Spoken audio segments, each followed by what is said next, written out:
Bienvenue dans Anatomie de la performance. Ici, on ne parle pas seulement de résultats ou de scores, on dissèque la performance à travers ses trois piliers fondamentaux, le mental, la nutrition et le physique. Parce que la performance ne se résume jamais à un seul facteur, elle se construit à l'intersection de ces trois leviers en synergie permanente. C'est cette vision globale qui est au cœur de MNP Performance. Dans ce podcast, je croise la réalité du terrain, la mienne mais surtout celle des athlètes, avec une vision plus théorique et scientifique grâce à l'intervention d'experts de chaque domaine. Si tu veux comprendre comment la performance se construit vraiment et comment l'améliorer durablement, tu es au bon endroit. Bonne écoute, bienvenue dans ce nouvel épisode de Anatomie de la performance et merci d'avoir cliqué sur cet épisode.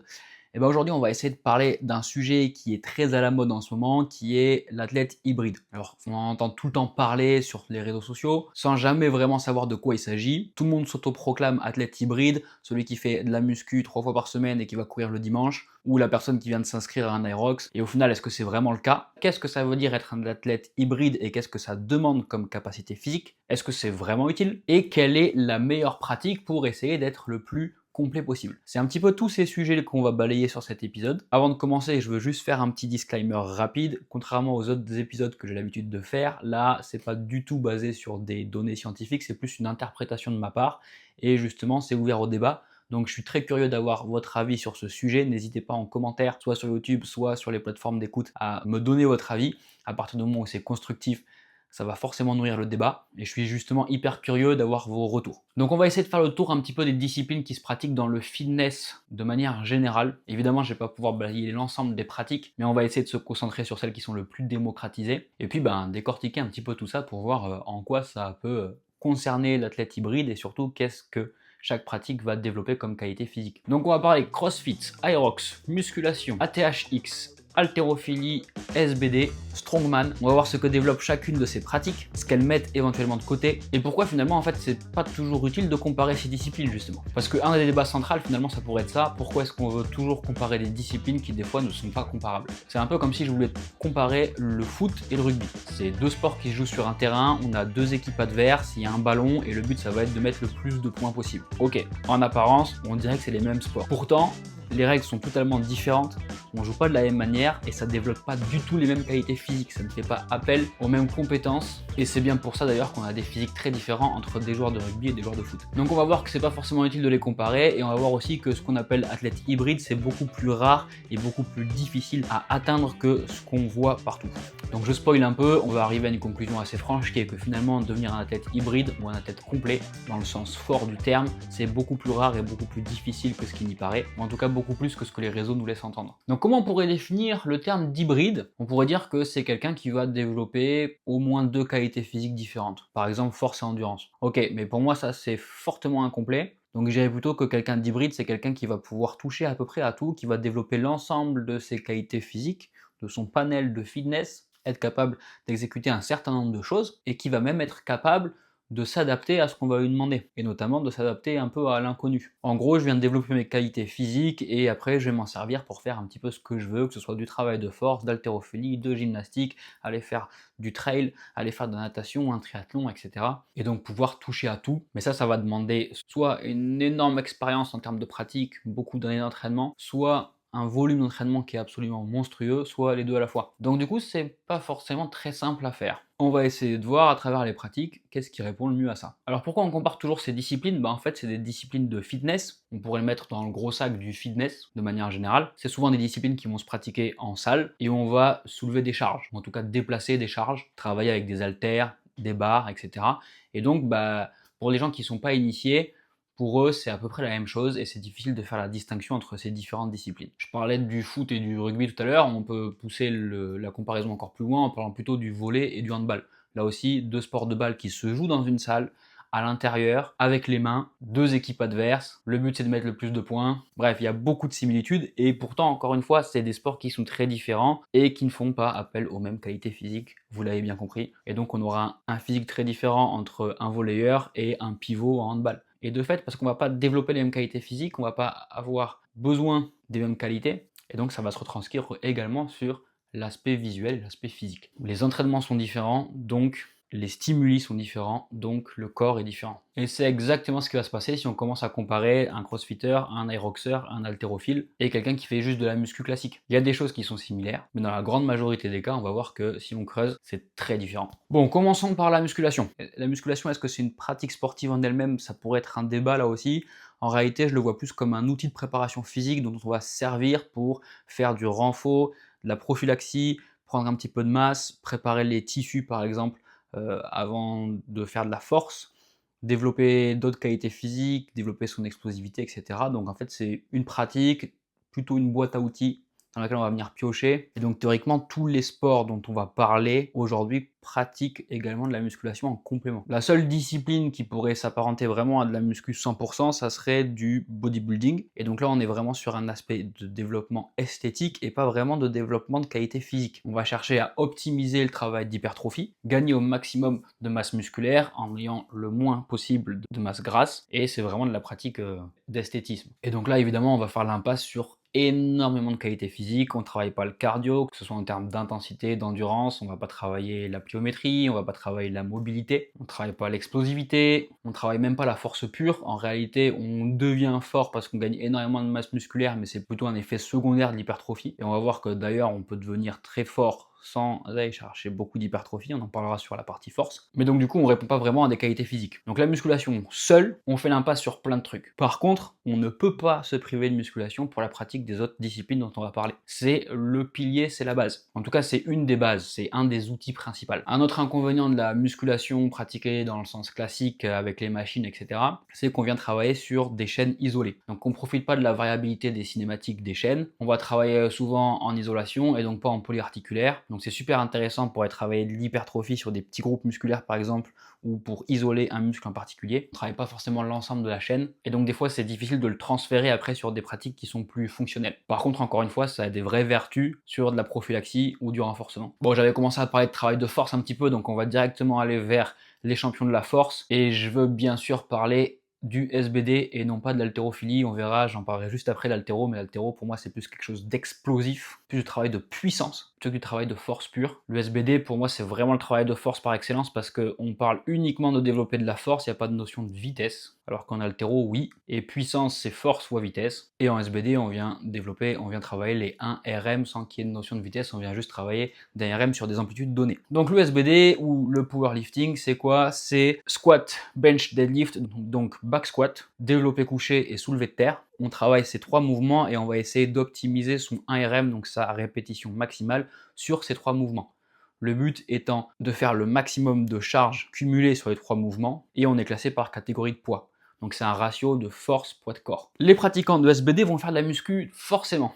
Parce qu'il faut préparer les tissus, parce que c'est intéressant d'augmenter son poids de corps en gagnant de la masse musculaire, parce que si on veut gagner de la force, on va être obligé aussi de travailler un petit peu d'hypertrophie et d'augmenter sa masse musculaire. Mais augmenter sa masse musculaire ne veut pas forcément dire gagner en force, puisque le travail de force, il est lié au système nerveux. Ce qui va nous intéresser là, ça va être de développer notre système nerveux et que notre système nerveux soit capable de recruter les bonnes unités motrices au bon moment, avec la bonne intensité. Par contre, si on arrive à développer ces unités motrices, c'est-à-dire à gagner en masse musculaire, et qu'on a un système nerveux qui est bien câblé, on va être capable de développer plus de force parce que notre système nerveux va être capable de recruter beaucoup plus de muscles au même moment, beaucoup plus de fibres, et donc de développer plus de force. Donc évidemment que les powerlifters vont faire de la muscu en complément. Donc les pratiquants de SBD, c'est vraiment les champions pour le développement de la force. D'ailleurs, il faut le voir dans leur méthodologie d'entraînement. On est vraiment axé sur des méthodologies qui vont nous permettre d'optimiser ces gains de force avec des cycles très précis, etc.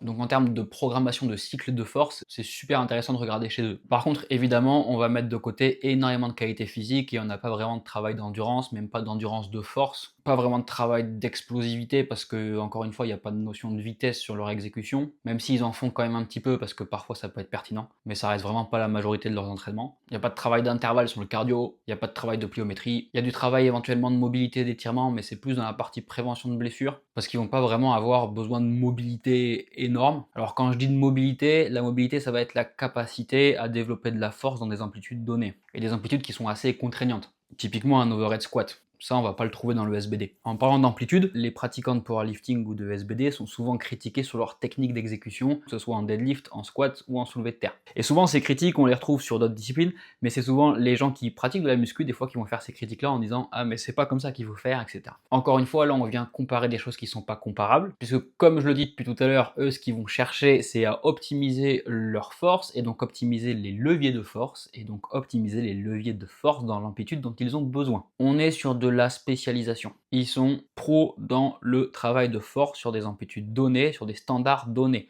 Typiquement, le deadlift, ça va être départ du sol, extension de hanche, ce qui se passe entre.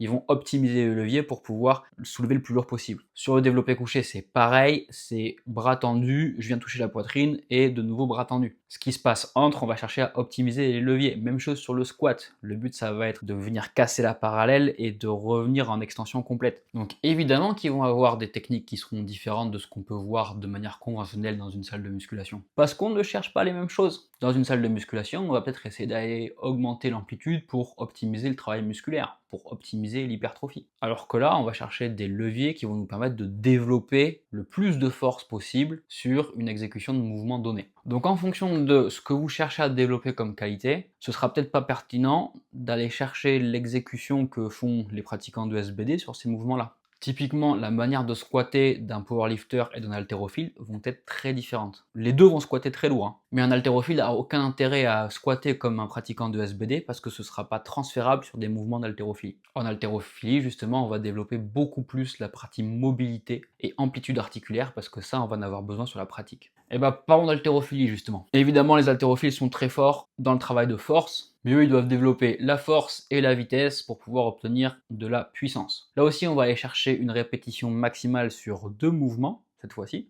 Donc le snatch et le clean and jerk si on parle en crossfitter, ou alors l'arraché et l'épaulé jeté si on parle en haltérophile. Les 2 mouvements, on est départ du sol, on finit au-dessus de la tête. Sauf que c'est une pratique qui va nous demander un travail technique énorme et un travail de mobilité très important. Et en fait, on va être obligé de donner de la vitesse à la barre, lui donner un momentum pour pouvoir se glisser dessous, et c'est pour ça qu'on vient travailler en puissance. Là, on n'a pas d'autre choix que d'avoir une notion de vitesse pour pouvoir passer sous notre barre. C'est en ça que du coup on diffère un petit peu, parce que oui, on travaille sur des efforts maximum sur une répétition par catégorie de poids, donc ça peut ressembler au SBD, mais comme les techniques utilisées ne sont pas les mêmes, et bien encore une fois on ne développe pas les mêmes qualités physiques. Là on va travailler de la puissance explosive, de la coordination neuromusculaire, de la vitesse, de la production de force et de la mobilité, et je parle de mobilité fonctionnelle sous charge. Et t'as pas le choix de travailler tout ça. Évidemment, un haltérophile va faire du travail spécifique sur la force et va faire du travail spécifique aussi sur de l'hypertrophie. Donc, il va peut-être utiliser des techniques de SBD et de musculation. Mais par contre, encore une fois, on va pas développer l'endurance de force, on va pas développer l'endurance fondamentale, le cardio en intervalle,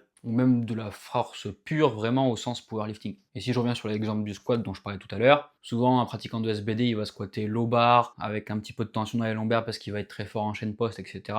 Un haltérophile il va essayer d'avoir une barre assez haute placée sur les trapèzes, le buste très droit, bref, avoir une technique qui va être transférable sur son arraché ou sur son épaulé jeté. Et de fait, ça va demander plus de mobilité de hanche, plus de mobilité thoracique surtout, éventuellement plus de mobilité de cheville, bref, autant de paramètres dont il va avoir besoin aussi pour optimiser son exécution sur les mouvements qu'il travaille. Mais ils sont très forts juste sur l'expression de leur puissance sur une répétition. Leur demander d'enchaîner les répétitions et de faire ce qu'on appelle du barbell cycling comme en crossfit, c'est autre chose. Et on va y revenir quand on va commencer à parler du crossfit. Donc c'est pour ça qu'il n'y a pas vraiment d'endurance de force. Même si des fois ils vont travailler dans leurs entraînements sur des séries un petit peu plus longues, on ne peut pas vraiment parler de travail d'endurance de force. Alors pour rester dans le domaine de la force, il y a une autre discipline que le SBD qui pratique énormément la force, ça va être les strongman. Et là on est sur quelque chose qui veut plutôt parler de force fonctionnelle. Alors je mets des guillemets sur la force fonctionnelle parce que là aussi ils ont des techniques un peu particulières sur certains mouvements. Mais en gros on va essayer de développer de la force en soulevant des charges et en soulevant des objets plus particulièrement.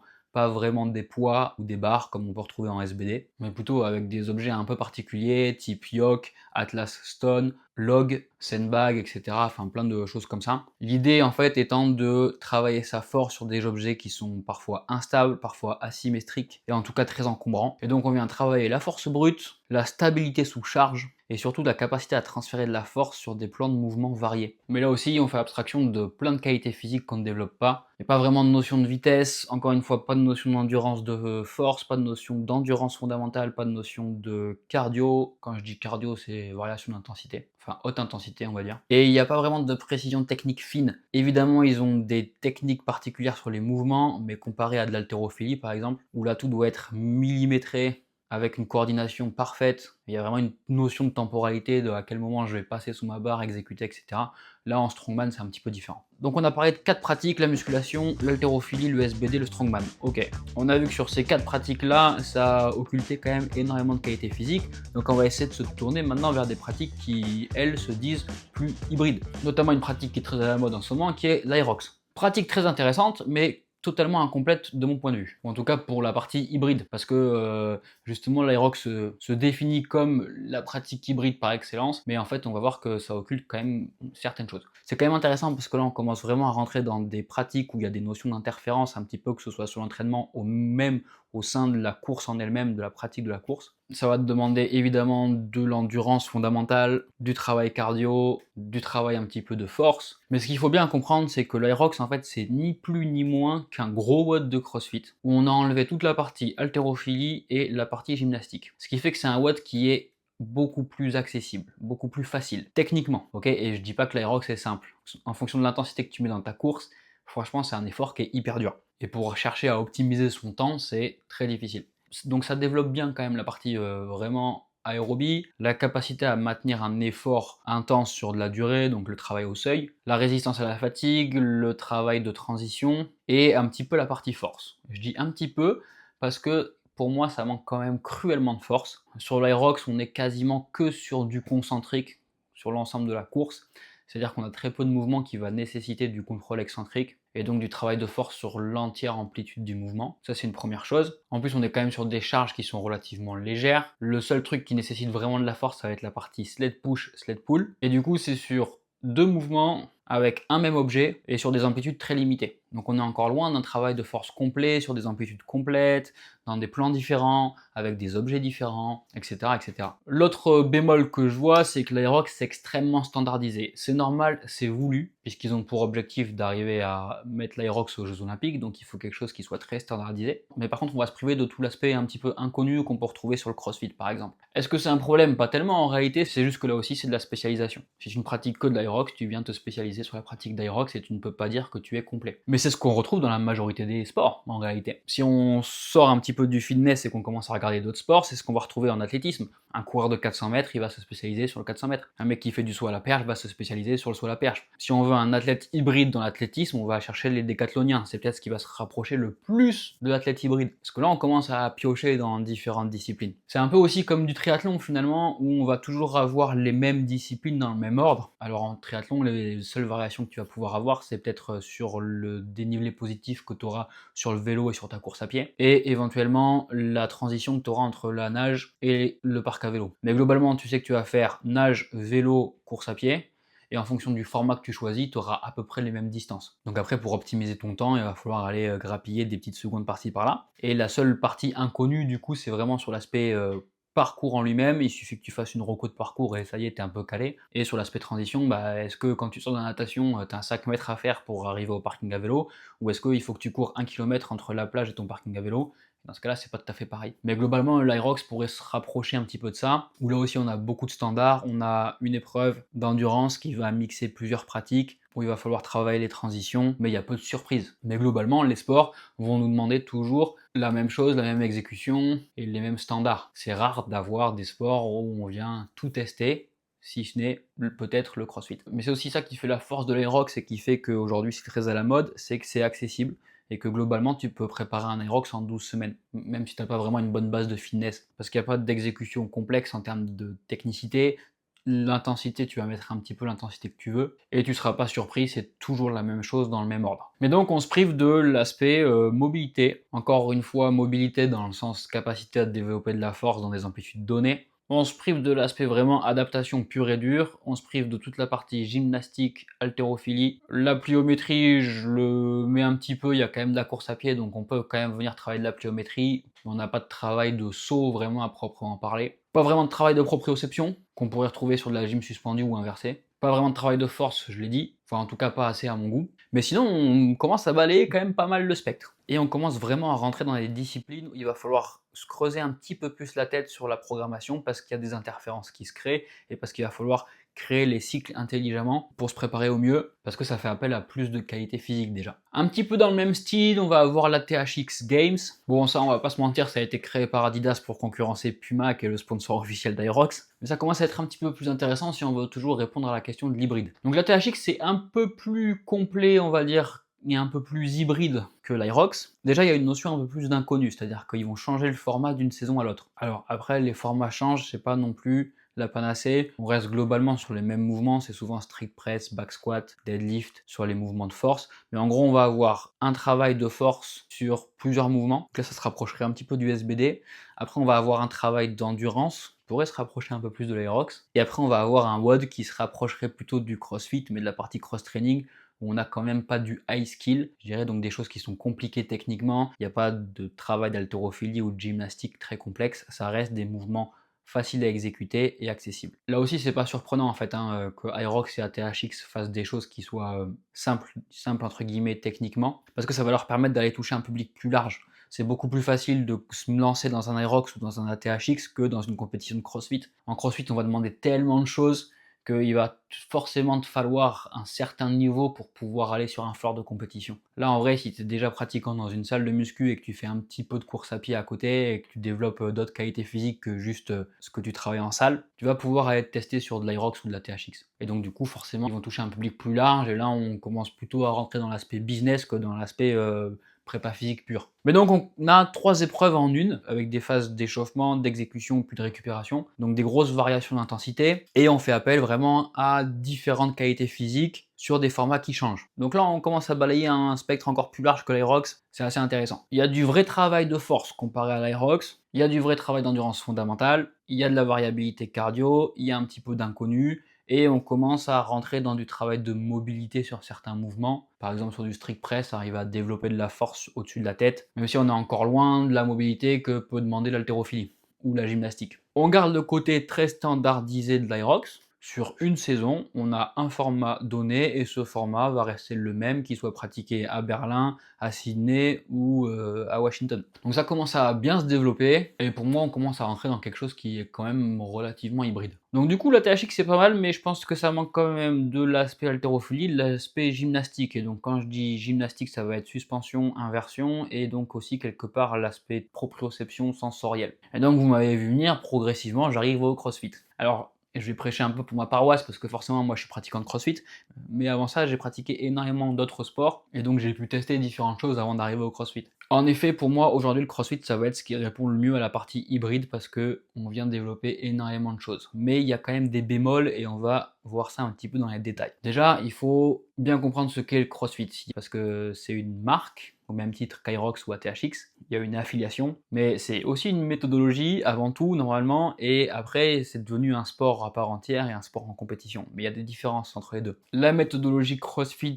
telle qu'elle se voulait au début, c'est une méthodologie qui a pour but de lutter contre la sédentarité, l'obésité, etc. et basée sur des mouvements fonctionnels, donc l'idée c'est de permettre aux gens d'être plus à l'aise aussi dans leur quotidien. Donc ce serait vraiment de la préparation physique générale axée sur du fonctionnel et de la santé. Après on a commencé à en faire un sport à part entière, où là c'était un petit peu différent. L'objectif c'était de développer son fitness de manière générale et d'être prêt à tout et n'importe quoi, être prêt à l'inconnu. Et puis après il y a le sport en compétition, où là du coup on n'est plus du tout dans le sport santé, mais ça c'est valable à partir du moment où on fait du sport en haut niveau, peu importe le niveau de pratique, etc. En CrossFit, on va en effet développer énormément de qualités physiques, endurance cardiovasculaire, endurance musculaire, donc endurance de force, travail de puissance, vitesse, coordination, agilité, équilibre, pliométrie, même parfois précision. Donc on balaye un spectre beaucoup plus large. Le problème c'est la charge d'entraînement et le volume d'entraînement qu'il va falloir pour essayer de toucher à tout. Et on peut se poser la question, ok, si on touche à tout, est-ce qu'on est bon partout ou pas?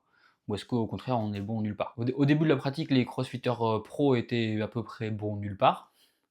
Aujourd'hui, c'est très différent. Si tu prends un athlète élite mondial, il va avoir quasiment les mêmes barres qu'un haltérophile professionnel. À côté de ça, il va courir à 17 ou 18 à l'heure sur un handicap. Il commence à avoir des skills de gymnastique qui sont proches d'un vrai gymnaste. En termes de force pure, il pourrait éventuellement aller taquiner quelques powerlifters.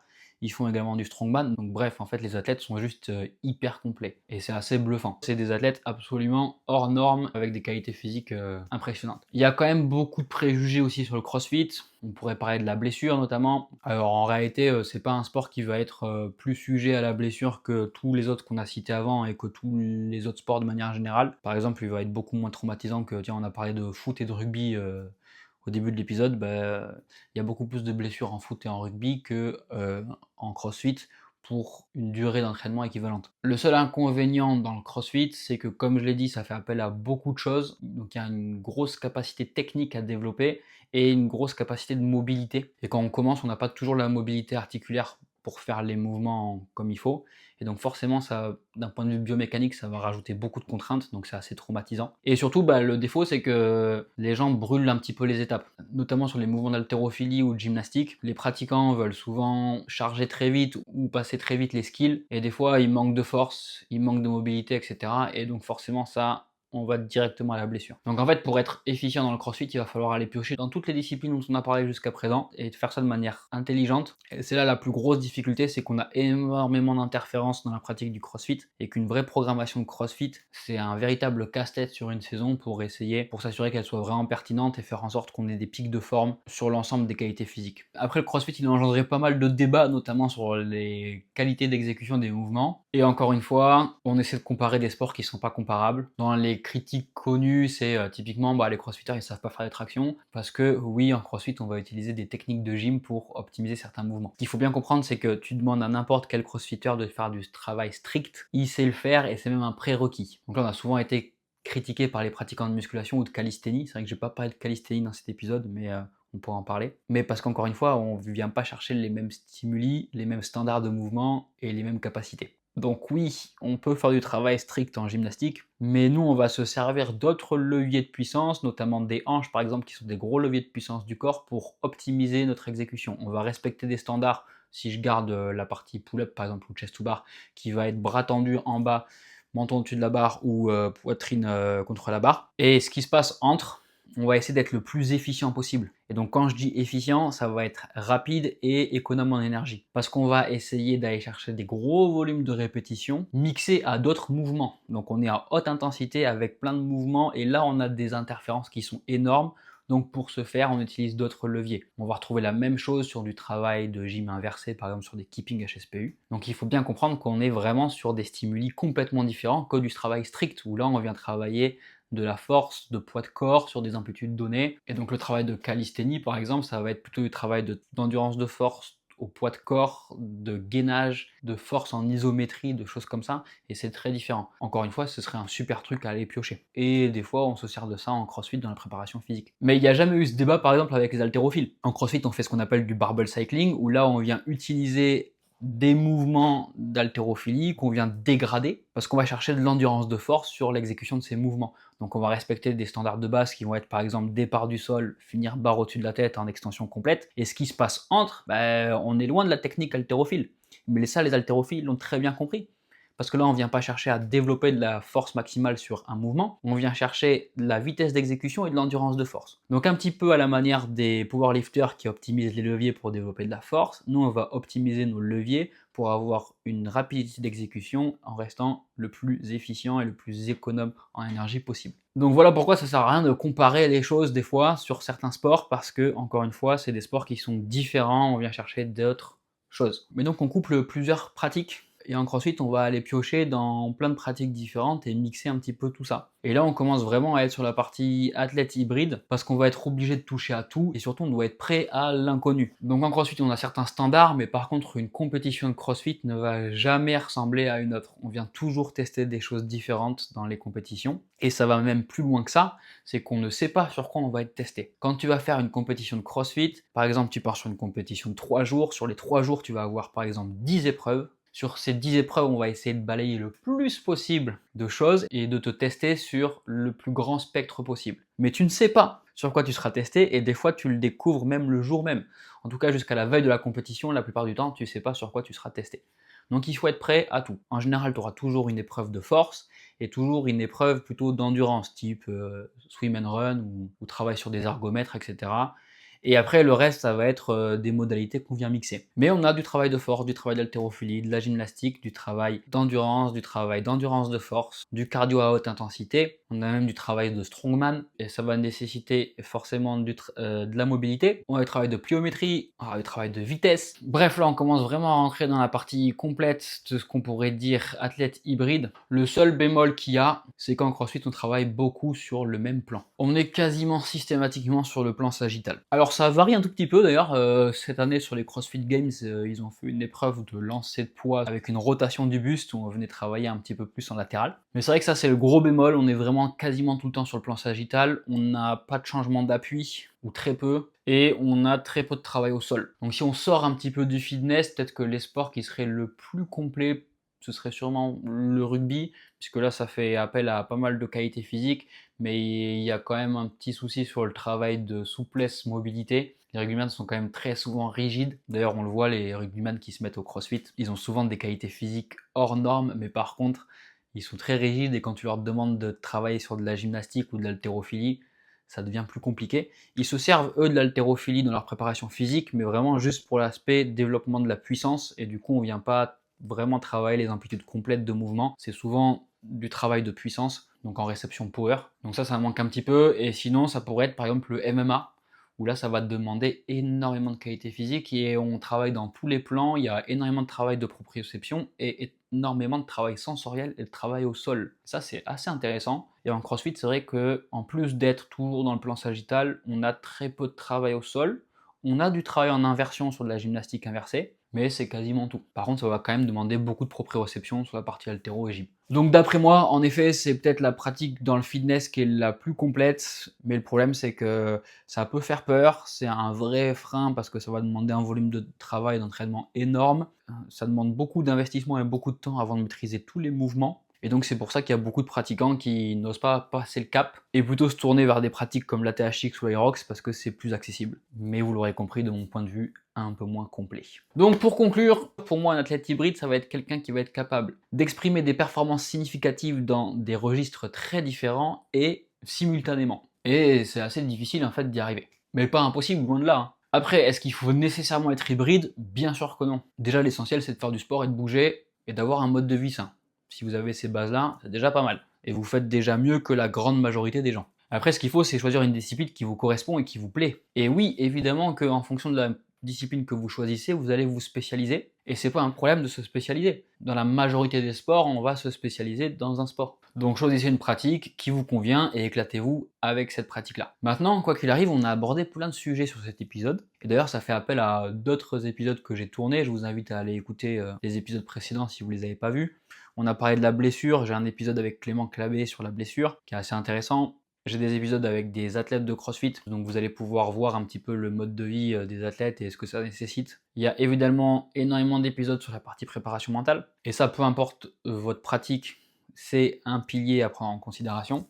Et donc ça m'amène à un dernier sujet qui est comment vous pratiquez le sport que vous avez choisi. On l'a vu, c'est intéressant d'aller piocher dans toutes les disciplines pour être le plus complet possible et éviter d'avoir des trous dans votre fitness si vous voulez être complet. Et donc d'avoir une préparation physique intelligente avec une programmation intelligente et une vision globale. Après, dans votre préparation à proprement parler, c'est important aussi d'avoir cette vision globale et de ne pas tout miser sur la partie prépa physique, mais aussi de se concentrer un petit peu sur la partie récupération et donc sur la partie nutrition et notamment nutrition sportive qui correspond vraiment à vos besoins personnels et spécifiques par rapport à votre pratique et à votre sport et à vos objectifs. Et puis le dernier pilier, c'est évidemment la préparation mentale. Donc au même titre que dans ma pratique personnelle du sport, j'essaie d'avoir cette vision complète et de toucher à tout, dans les accompagnements que je fais avec mes athlètes, j'essaie d'avoir aussi cette vision globale sur la partie prépa physique, nutrition et prépa mentale. Parce que si vous choisissez un sport et que vous voulez vous spécialiser là-dedans et pratiquer un petit peu de compétition, sans forcément atteindre un niveau international, ou même national. Mais ça va être intéressant de prendre en considération ces trois piliers-là et de ne pas les négliger, parce que sinon vous allez forcément avoir un trou quelque part, et votre chaîne, elle sera jamais aussi forte que le maillon le plus faible de cette chaîne. Donc si vous négligez la nutrition ou la préparation mentale, il y a un moment donné où il va y avoir un plafond. Donc j'irai même encore plus loin sur la partie athlète hybride, je dirais que c'est quelqu'un qui va développer l'ensemble de ses capacités physiques,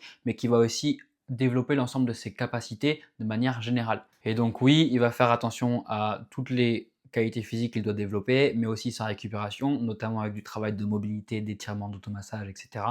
Mais aussi optimiser son sommeil, sa nutrition et optimiser son mental. Et de cette manière, on a vraiment l'athlète hybride par excellence qui prend tout en considération. Un des athlètes les plus hybrides que je connaisse, ou en tout cas on va rester sur le domaine français, il y en a plusieurs, mais en France je dirais que c'est Willy Georges, parce que c'est justement quelqu'un, on a parlé des rugbyman qui se mettaient au crossfit, lui typiquement c'est quelqu'un qui a fait du rugby en haut niveau, qui après est parti dans le crossfit. Il a fait les CrossFit Games plusieurs fois, ça a été le meilleur français pendant très longtemps en crossfit. Il a arrêté sa carrière de crossfit, il s'est mis à faire de l'haltéro. Il a été super bon sur l'haltérophilie. Il est allé sur des plateaux nationaux disputer des compétitions d'haltérophilie. Il s'est ensuite mis au SBD. Là aussi, il avait des bases de force qui étaient impressionnantes, mais il a été super bon sur le SBD dans sa catégorie de poids. Il s'est ensuite mis à l'Aerox. Il est très très fort sur l'Aerox et il fait partie aussi des meilleurs nationaux sur l'Aerox. Donc en fait, le mec, à chaque fois qu'il s'est mis dans un sport, il a fait partie des meilleurs nationaux, voire des meilleurs du monde. Globalement, c'est quand même des sports qui étaient relativement hybrides à chaque fois. Et je serais pas surpris que maintenant il se mette au triathlon, voire à l'Ironman, et qu'il soit aussi très bon.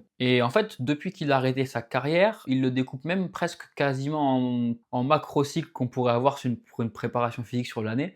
C'est-à-dire qu'il a arrêté sa carrière de CrossFit, il s'est mis d'abord à faire énormément de muscu, puis du travail de force, puis du travail de puissance, puis du travail d'endurance de force, puis du travail d'endurance. Et donc c'est assez intéressant, en fait, il arrive à switcher d'une discipline à l'autre parce que la préparation qu'il a faite avant va lui servir pour la suite. Et donc du coup, ce qu'on pourrait se dire, c'est que la qualité physique peut-être principale qu'il faudrait développer, peu importe votre sport, c'est la force. Et c'est pas pour rien si on dit que la force est la discipline reine, c'est que la force va nous permettre ensuite de travailler énormément de choses, que ce soit de l'explosivité, du travail de vitesse, du travail de puissance, mais ça va aussi vous forcer à être mobile, à développer votre masse musculaire, etc.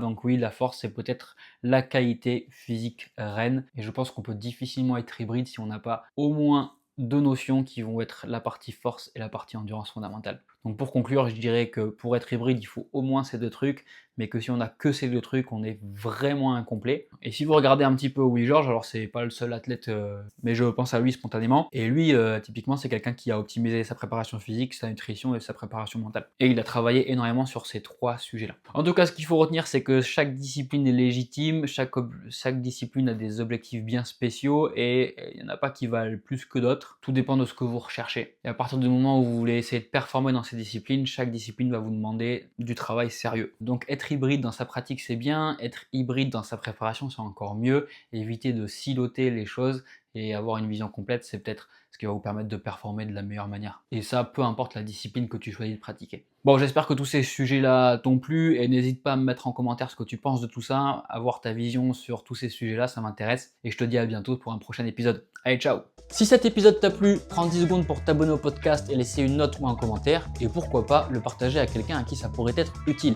C'est ce qui permet à Anatomie de la Performance de grandir et de te proposer un contenu toujours plus qualitatif. Tu peux aussi retrouver MNP Performance sur Instagram pour prolonger les échanges et découvrir du contenu en avant-première. Et si tu veux aller encore plus loin, tu peux réserver un rendez-vous diagnostic gratuit avec moi via Instagram ou directement sur mon site pour qu'on analyse ensemble tes besoins et tes objectifs. Merci pour ton écoute, continue de t'entraîner intelligemment et rappelle-toi, la performance se construit bien avant le jour J.